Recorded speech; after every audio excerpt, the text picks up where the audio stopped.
IBC Tamil செய்திகள். இலங்கையில் மிலேச்சத்தனமான தாக்குதல் மூலம் நாட்டில் வன்முறையை தோற்றுவித்து இனங்களுக்கிடையிலான ஒற்றுமையை குலைக்கும் சக்திகள் யாராக இருந்தாலும் தண்டிக்கப்பட வேண்டும் என அமைச்சர் ரிஷாட் பதியுதீன் கோரிக்கை விடுத்துள்ளார். கொழும்பு உட்பட பல பிரதேசங்களில் ஞாயிற்றுக்கிழமை மேற்கொள்ளப்பட்ட வெடிகுண்டு தாக்குதல் சம்பவத்தை நாங்கள் வன்மையாக கண்டிக்கிறோம். இந்த சம்பவத்தை யார் செய்தாலும் அவர்களுக்கு எதிரான அனைத்து கடுமையான நடவடிக்கைகளையும் அரசாங்கம் எடுக்க வேண்டியதுடன் இவ்வாறான மிலேச்சத்தனமான சம்பவங்களின் பின்னணி தொடர்பில் கண்டறிந்து நாட்டில் குழப்பத்தை ஏற்படுத்தும் சக்திகளை இனம் கண்டு அவற்றை துடைத்தெறிந்த மக்களின் பாதுகாப்பினை உறுதிப்படுத்துவது அரசாங்கத்தின் பொறுப்பாகும். அப்பாவி கிறிஸ்தவ மக்களை இலக்கு வைத்து தாக்குதல் நடத்தியமை கண்டிக்கத்தக்கது. இவ்வாறான பயங்கரவாத செயல்பாடுகளால் இதனை மேற்கொண்டவர்கள் எத்தகைய லாபத்தை அடையப் போகிறார்கள் என்பது தெரியவில்லை. இதுபோன்ற மனித நேயமற்ற தாக்குதல்களை ஒருபோதும் நம்மால் ஏற்றுக்கொள்ள முடியாது.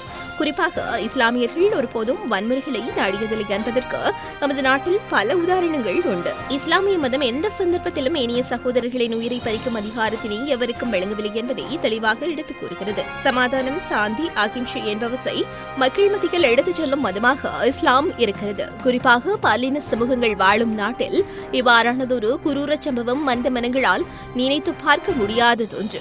இந்த தாக்குதலின் பின்னணி கண்டறியப்படல் வேண்டும். அதற்கான துரித செயல்பாடுகளை ஜனாதிபதி, பிரதமர் மற்றும் பாதுகாப்பு தரப்பினர் மேற்கொள்ள வேண்டும். இந்த அநாகரிகமான செயலை மேற்கொண்டவர் எவராயினும் தகுதி, தராதரம், சாதி, இனம், மதம் பாராது உரிய தண்டனை வழங்கப்பட வேண்டும் என அமைச்சரின் விசேட அறிக்கை ஒன்றின் மூலம் இந்த தகவலை தெரிவித்துள்ளார். அனைத்து செய்திகளையும் பார்க்க ஐபிசி தமிழ் நியூஸ் சேனலை சப்ஸ்கிரைப் பண்ணுங்க. உடனுக்குடன் செய்திகளை தெரிந்து கொள்ள வேண்டுமா? அப்போ கீழே இருக்கிற பெல் பட்டனை மறக்காம கிளிக் பண்ணுங்க.